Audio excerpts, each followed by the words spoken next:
ya kwamba mwizi haji tu kusudi ya kwamba aibe, bali kuua na hata kuiba. Kazi ya shetani ni kuiba, kuua na kuharibu. Kwa hivyo tunakonsentrate kuua, mauaji, kifo. Tunasahau ya kwamba mna vitu vingine ambavyo vimeibiwa katika maisha ya mtu. Kuna vitu vingine ambavyo shetani ameharibu ni kwa sababu ya maisha ya mtu Mkristo. Mna vitu vingine ambavyo shetani ameua katika maisha ya mtu. Shetani anaweza ua ndoa yako. Shetani anaweza ua kazi. Asubuhi mwalimu ametufundisha juu ya ndio nini ile mimba, kuavya mimba kwa Kizungu ni miscarriage. Miscarriage. Mwalimu asubuhi ametufundisha juu ya miscarriage. Na hivi watu wamekuwa wengi, wameenda wapi? Wakati wa neno ikifika watu wanakaanga nje, kwa sababu gani? Si watu waingie wasikize neno. Kwa hivyo unapata kwamba wakati mwingine shetani ni muuaji. Anakuja kisirisiri, anaingia katika maisha ya mtu kwa njia ya udanganyifu, anaanza kugandamiza. With the time unapata kwamba amekuua. Hajakuua kimwili, lakini anakuua kiroho. Haleluya. Walikuwa wewe ni mtu mwimbaji, lakini nafika kipindi ambacho napata kuna roho nyingine inaingia ndani mwako, roho ya uvivu. Unaposikia kana kwamba unaambiwa njoo ukapata kumtumikia Mungu katika njia ya uimbaji, unaona kana kwamba hamna faida, ni kwa sababu ya kwenda kumtukuza Mungu kwa njia ya uimbaji. Kuna watu wengine ambao unapata kwamba wameuliwa katika maisha ya ndoa. Miscarriage, hiyo wanasema miscarriage. Wameavya mimba. Mtu anatoka katika ndoa ya kwanza, anaingia ya pili, anaingia ya tatu, yaani hakuna chochote kile ambacho kinafanyika katika maisha yake ambacho kiko sawa kulingana jinsi ambavyo alikuwa anatarajia. Wengine shetani ameingia katika maisha yao kwa njia ya udanganyifu. Amepata kuwaua katika anga ya maombezi. Mtu alikuwa ni mwombezi, lakini imefika tu mahali ambapo shetani amemgandamiza kusudi ya kwamba nuru ya mbingu isije ikapata kuzuka ndani mwake. Unapomuuliza mpendwa ni nini, anasema mimi niko sawa. Ni kweli kulingana na yeye yako sawa, lakini that person is dead. That person is dead spiritually, not physically. Nikasema ya kwamba wapendwa, the life of a Christian is the life of resurrection. You need an extraordinary power to resurrect your prayer life once again in your lifetime. You need extraordinary power to revive your business. Wengine wamekufa ni kwa sababu ya biashara. Wanapozaa wanazaa mapoza.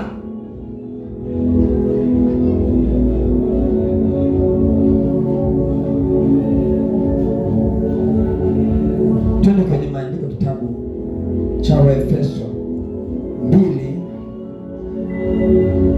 Waefeso 2.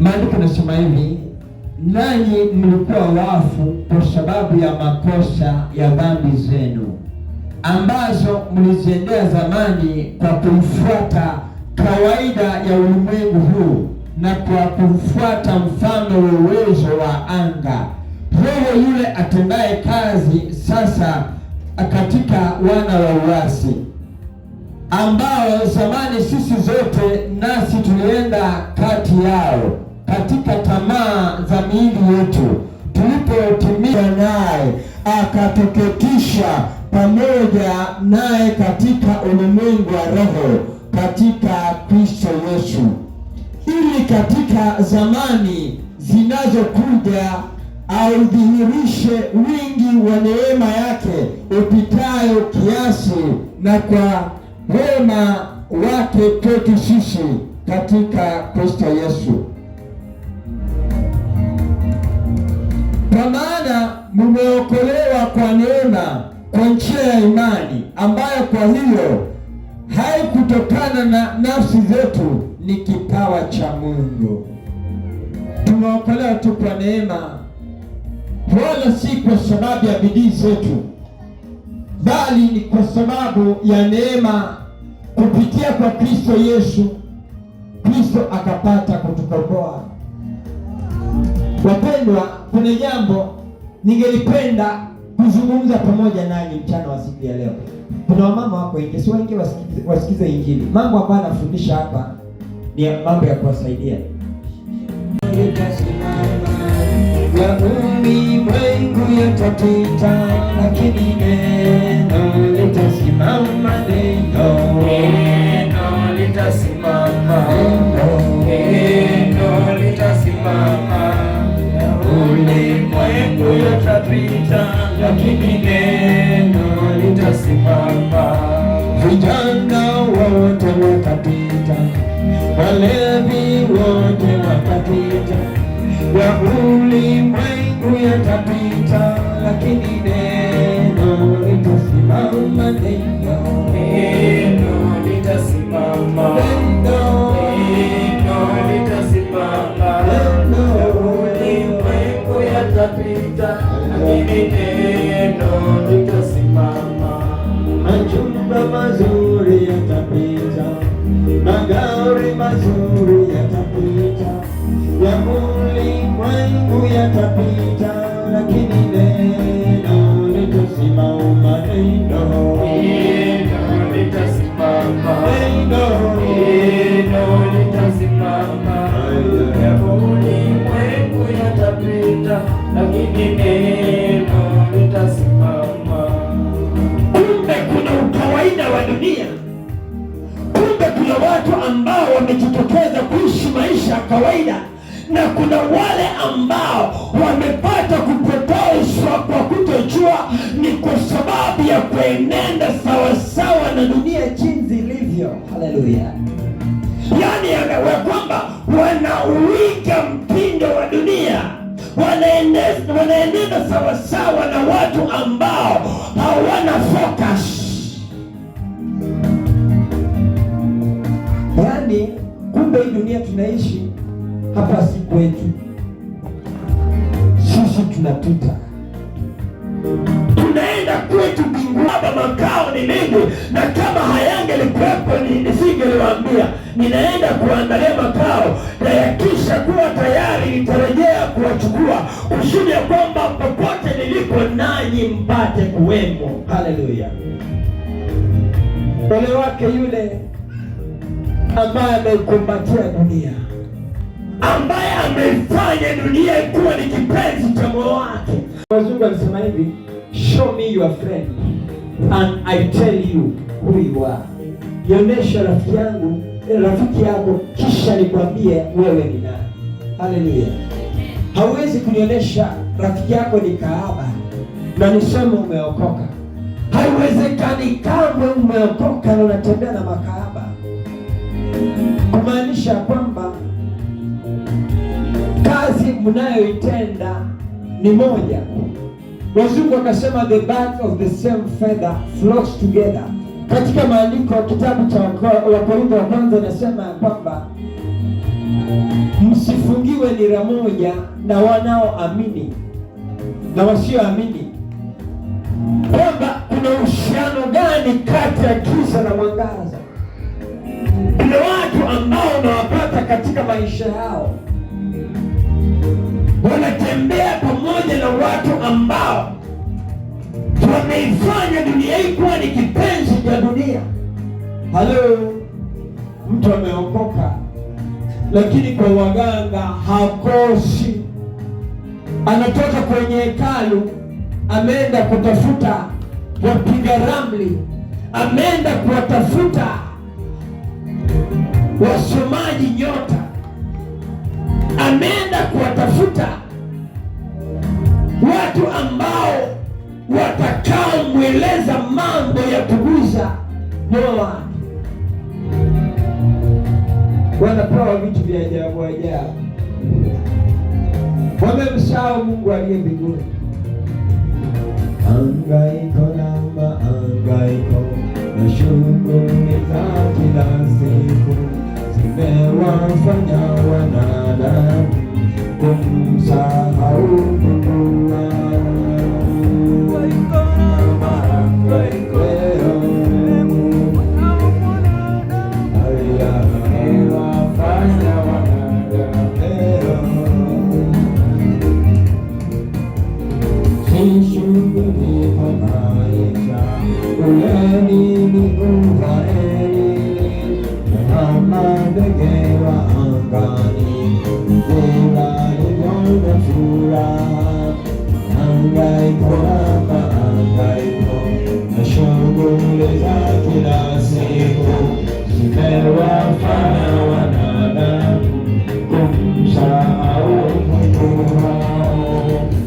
Katika maandiko haya ya Efeso 2 mstari wa 1 hadi wa 8, maandiko yanasema ya kwamba dhambi tulizoziendea kwa kufuata tamaa za dunia hii, kufuata watu ambao tunafuatana, watu ambao hawajaokoka.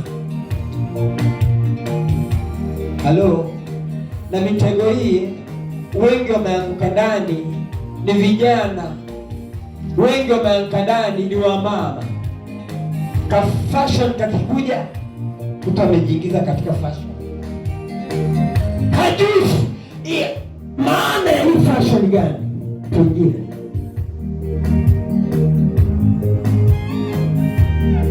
mtindo wa kunyoa ukikuja ndani,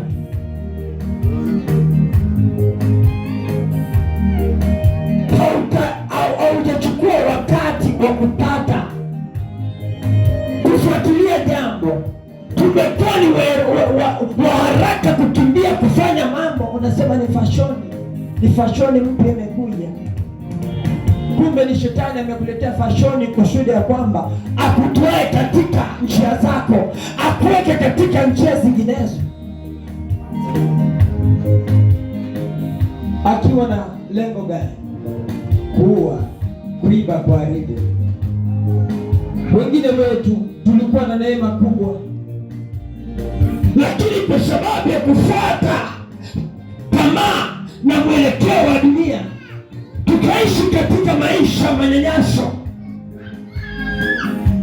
Shetani akakuja kwa ujanja, akajiingiza ndani na akaanza kuiba.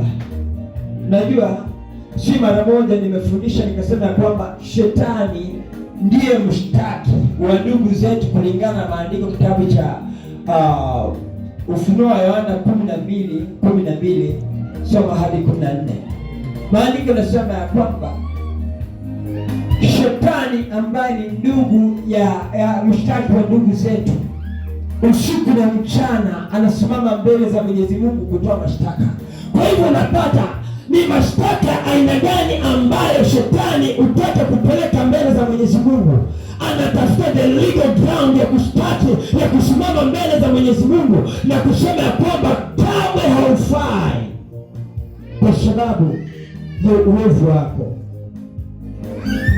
Kama kuna uwezekano Mungu alikuwa anataka kukomboa, shetani anakimbia mbele za Mungu, anamwambia Mungu, huyu hafai kukombolewa kwa sababu ni mwizi. Ndani mwako unazaa matunda ya shetani, bali wizi, uasharati, uchafu, yote mnajua. Kuna matunda ambayo unazaa, na unapoyazaa ina act as the legal ground ya shetani kupata nguvu ya kusimama mbele za Mwenyezi Mungu kutoa mashtaka. Sema huyu ni mlevi, licha kwamba anasema ameokoka, anaenda kanisani, kutoka kanisani anaenda kwa mama pima, huyu ni mlevi. So huyu hafai kukombolewa. Mungu kwa sababu Mungu he is a just God, anapoangalia anasema ni kweli huyu ni mwizi, ni mlevi, anawachana na wewe ili kuadhibu ukaokoka, lakini ikawa ya kwamba umeshikanishwa na maroho mengine kuifuata mwelekeo wa dunia, kuifuata mwenendo wa dunia. Maandiko yanasema kwamba sisi ni barua yake, sisi ni barua yake Mungu, tasomwa na watu wote duniani. Sisi ndio mashahidi wake. Bwana Yesu asema sikiliza, sisi ndio wana wake Mungu, tuseme na watu wote duniani. Sisi ndio mashahidi wake. Bwana Yesu asema sikiliza, tuwe kielelezo sisi,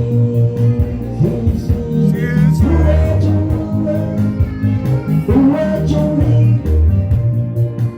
Imenipotea kidogo. Yaani sisi ndio barua yake Mungu, tumesomwa na watu wote duniani. Haleluya! Najua kitabu kama hiki ni kitabu ambayo kimeandikwa tuseme na kampuni moja, imechapishwa na kampuni moja, lakini kitabu hiki kinasomeka ulimwengu wote ule, kwa sababu ujumbe ambao uko ndani mwa hiki kitabu umesambazwa katika kila maeneo ya dunia. Na hivyo ndivyo maisha ya Mkristo ilivyo, yaani ya kwamba unapopita mahali hauwezi ukapata kujificha. Unapata wengine wanasema ya kwamba wakati mwingine naweza ingia mahali naitwa nimeingia tunapewa pasta, nikiuliza kuna mahali nimeenda mpaka nikauza mnanijua, kwa sababu aliita mchungaji, nikashtuka kwanza, sababu nilikuwa najua kwamba nimeingia mahali ambapo sitambulikani. Lakini mtu wengine wanasema pasta, kaa hapa, mnanijua. Yes, unakaa tu pasta. Kwanza tumekosea, wakaniuliza tumekosea. Kaambia umenishtua kidogo tu, lakini tutaongea mambo baadaye. Yaani ya kwamba popote pale utakapoenenda hautapata kujificha, ni kwa sababu wewe ni barua katika dunia hii. Mpendwa, ninauliza ya kwamba je, barua yako inasomeka vipi katika maeneo ambayo unaishi, ama unaishi maisha ya kawaida? Jinsi watu wanavyoenenda hivyo ndio unaenenda, jinsi watu wanavyotamka, jinsi watu wanavyoongea hivyo ninaongea.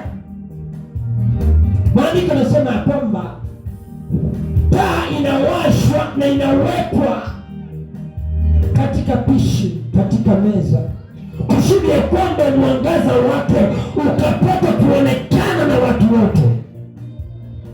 Haiwezekani kama ukapata kuwasha taa na ukaiweka chini. Hata ile tunafikiri tumeiweka juu, si ndio? Hiyo sasa ikiwasha pale, hii mwangaza inaonekana na kila mtu because iko juu. Hivyo ndivyo maisha ya Mkristo ilivyo. Nikasema kwamba the life of a Christian is the resurrected life. Ni maisha ambayo yamepata kukombolewa, yamepata kuondolewa katika mizimu, yameondolewa katika mitego yote wachawi, ikaondolewa katika mitego yote waganga. Maandiko yanasema kwamba wakati ambapo tulikuwa tumepotea, Kristo akaja akatununua kwa damu yake aliyeimwaga msalabani.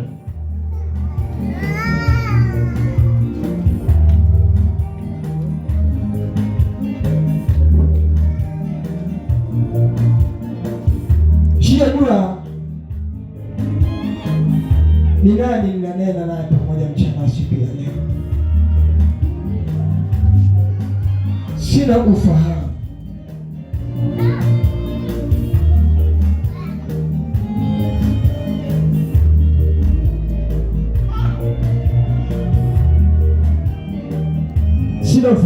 nitahudumia nani mchana wa siku ya leo? Tumenunuliwa kwa gharama. Nikaimba wimbo wa kusema nimekombolewa na damu bure. Fanya ukijua ya kwamba baada ya kufanya kuna malipo anakuja, na utapata kulipwa sawasawa na matendo yako yalivyo. Halo, nasema ya kwamba fanya bila wasiwasi. Maandiko katika kitabu cha Ufunuo yanasema ya kwamba ewe mwenye dhambi, zidi kutenda dhambi sana, nawe mtakatifu na uzidi kujitakaza. Haleluya. Roshi Mwanda akaimba akasema, fanya nawe kaaba, fanya ukaaba, mpaka uweko katika magazeti, uweko katika televisheni, watu wapate ufahamu ya kwamba ndugu fulani ameamua kufanya ukaaba katika mji wa Mlolongo, na ndio kwa magazeti news, kwa TV tu wewe unaelezewa. The way umejitokeza ni kwa sababu ya kufanya uasharati. Fanya kabisa. Maandiko yanasema na wala mtu asikuzuilie. Lakini masaa inakuja ni kwa sababu ya kupata kulipa. Masaa inakuja ni kwa sababu ya kuanza kutoa hesabu juu ya maisha ambayo unayoishi. Tamaa tuliziendea sisi wenyewe, nasi tulikuwa tumekufa. Ni kwa sababu ya kuenenda sawasawa na dunia ilivyo. Mtu anasema hii tabia inakuanga kwa vijana sana, anasema watu wataniona ni kama mimi ni mshamba. Kama kuna ka fashion kamekuja kanguo, anasema siwezi kuvaa hivi, hii navaa kama pasi. Ai, wataanza kuniita pasta mapema, ama wataanza kuniita mzai. Hii ni mavazi ya mzai, nataka nivae kiyoyo, nataka nivae Yaani unataka utanisho na vijana wengine, lakini hawa ambao unataka kutanisha pamoja nao haujajua uhusiano walio nayo pamoja na Mungu. Yaani unafurahia tu ni kwa sababu hautaki kutengwa, hautaki weke kando. Mtu kama mimi ninapoingia mahali, kuna kipindi ninahisi kana kwamba niwe na watu fulani, lakini kwa sababu ya the title pastor, nikiingia pale kila mtu amenyamaza. Reason being kuna pastor. Lakini nikitoka kidogo na sasa napiga story na cheka, nasema wewe tena mimi nienda nikae pale nipige story na wao. Lakini kiingia pale kila mtu anajipa shughuli. Sasa maroho kama haya ndiyo yanachangia hata watumishi wa Mungu kuanguka, ni kwa sababu wanaofia kutengwa. Kwa hivyo napata wengine wanaongea kiolelaolela, wengine wanavaa jinsi isivyo, ni kwa sababu wanataka waitanishwe na watu. Wengine tulikufa ni kwa sababu ya dhambi tuliziendea. Maandiko yanasema zamani zile dhambi tulizoziendea nini? Zamani zile, kwa kufuata tamaa na mwenendo wa dunia. We died. Wewe umekufa katika maeneo gani? Chanzo cha mauti katika anga yako ni nini? Wengine ni huduma zao zimekufa, wengine ni biashara imekufa, wengine ni kazi zao zimekufa kwa kufuata tamaa ya dunia. Wengine ni ndoa zao zimekufa kufuata tamaa za dunia, mwenendo wa dunia. Hataki aache nyuma, hataka aenende watu jinsi watu wa dunia walivyo.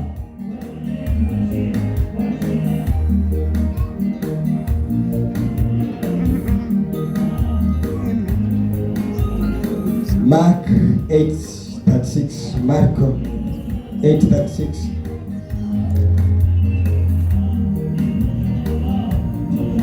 Marko, the book of Mark 8.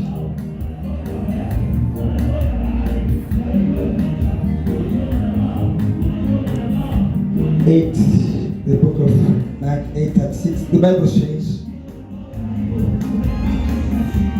kwa kuwa itamfaidi mtu nini kupata ulimwengu wote akapata hasara ya nafsi yake.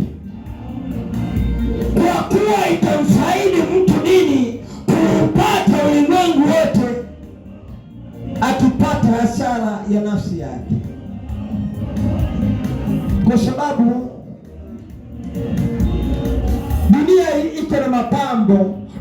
dunia iko na vitu vya kupendeza, lakini maandiko yanasema ya kwamba itamfaidi nini mtu kuupata ulimwengu wote na kisha kupoteza nafsi yake. Katika maisha yako mpendwa, kuna kitu cha dhamana ambacho Mungu anadhamini sana katika maisha yako, ambayo ni roho yako. Kuna kipindi ambacho nilihubiri ya kwamba nikauliza swali ya kwamba je, roho yako ni kiwanda cha shetani ama ni hekalu takatifu la Bwana? Je, roho Mungu anatawala katika roho yako ama ni maroho mengineo ya watu wa giza, wachawi na waganga ambaye anatawala katika moyo wako?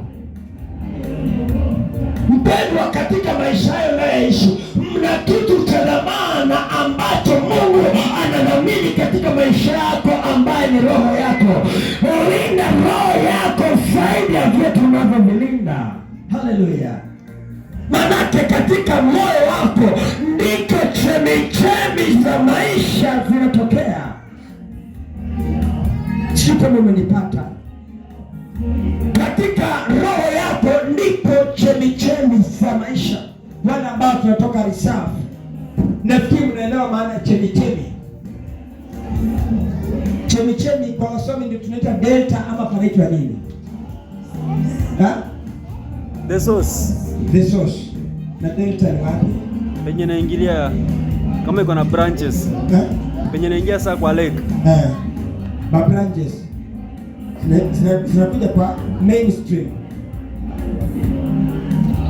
zinaingia River Nzoia, River Yala, naingia hapo Victoria.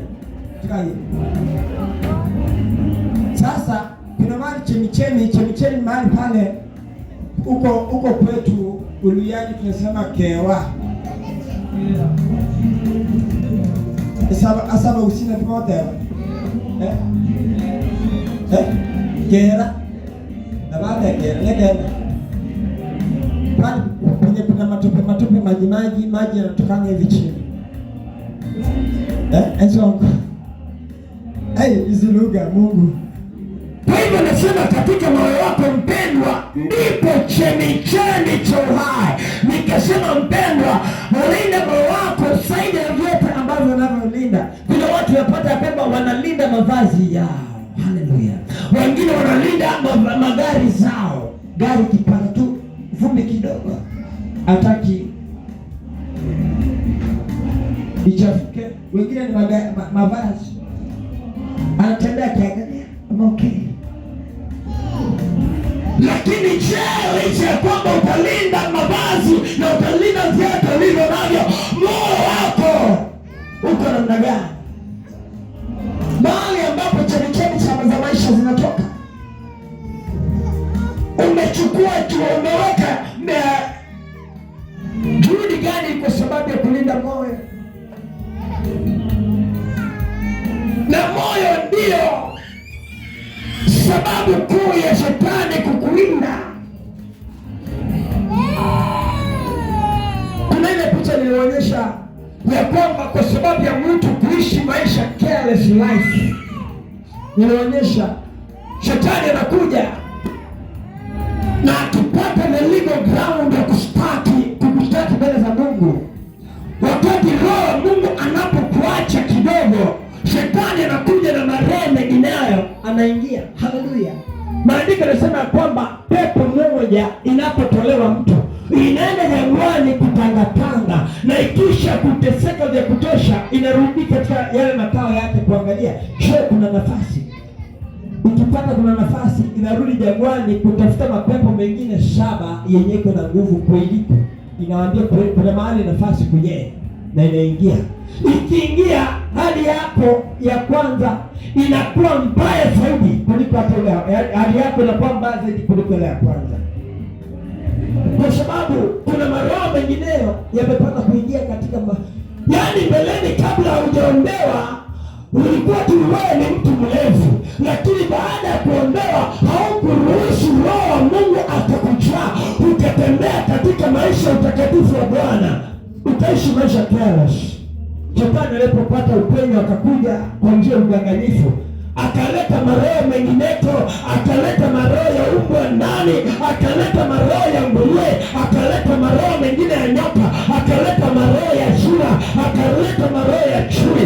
Unapata mtu ameokoka lakini ni mtu msengenyaji, unapata mtu ameokoka lakini mtu wa hasira, unapata mtu ameokoka lakini mwizi ajabu, kwa sababu kuna maroho mengineyo ambaye aliingia ndani mwake. Waefeso 2:8. Hicho ni kitabu ambacho tutakacho kikariri.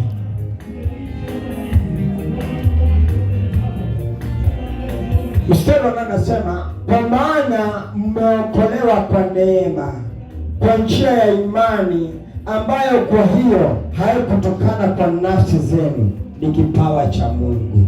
Mmekwisha kuokolewa kwa neema ambayo haitokani na nafsi zenu, haitokani na juhudi zenu, haitokani na nguvu zenu, bali ni kipawa ambacho kinatokana kwa Mungu. Haleluya, amen.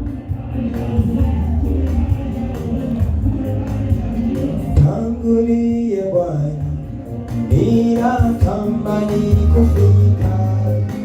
Nitangulie Bwana, ninatamani kufika Bwana.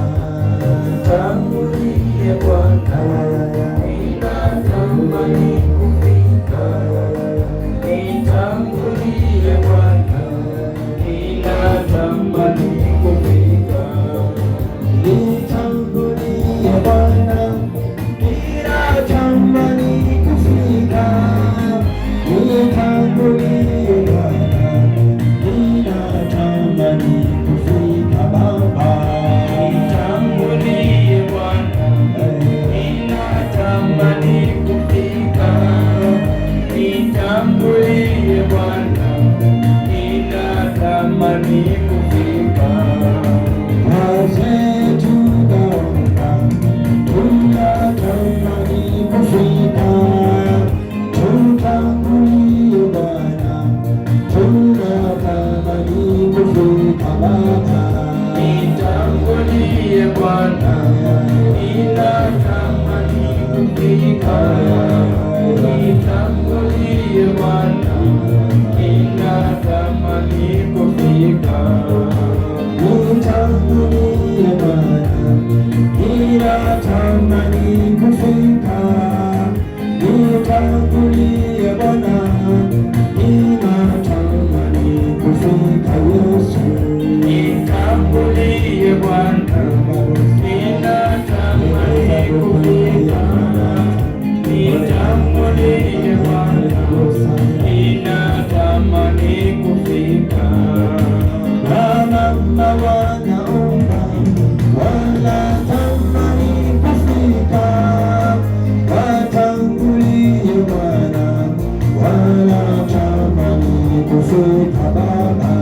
Nitangulie Bwana, ninatamani kufika. Nitangulie Bwana, ninatamani kufika. Watoto wanaomba, wanatamani kufika. Watangulie Bwana, wanatamani kufika Baba. Nitangulie Bwana, shakari mazeka nikea mazia libakanta leo shakarima iya karima zia libakanta nikateze oila karima shakari mazika yako leo zikateza makata ni mazika rikaka shakarima rikaka babesha kona zika yako leo iya babesha tema zia kateza keza rikateza rikatea mazia babesha keze reba reise kema kataraba primazika yeterebeza keli bakaterebe ibaba bosaya rekeza bakataraba boriza borikea rikekateza kariba babosaya koterebo sotema rikara babosaya kena mazika yaterebo bakataraba rekeza bakataraba rikaza bakataraba.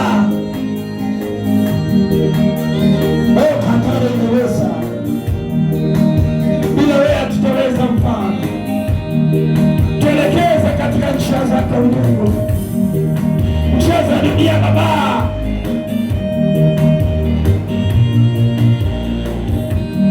Baba, nitembea dunia nipate uzima wa milele. Nitenge na dunia nipate uzima wa milele. Baba, nitembea dunia nipate uzima wa milele. Baba, nitenge na dunia nipate uzima wa milele. Baba, nitenge na wachawi nipate uzima wa milele. Baba, nitenge na dunia nipate uzima wa milele. Baba, nitenge na waganga nipate uzima wa milele. Baba, nitenge na dunia nipate uzima wa milele. Baba, nitenge na dunia nipate uzima wa milele. Baba, nitenge na dunia nipate uzima wa milele. Baba, nitenge na dunia nipate uzima wa milele. Baba, nitenge na dunia nipate uzima wa milele. Baba, nitenge na dunia tupate uzima wa milele. Baba, nitenge na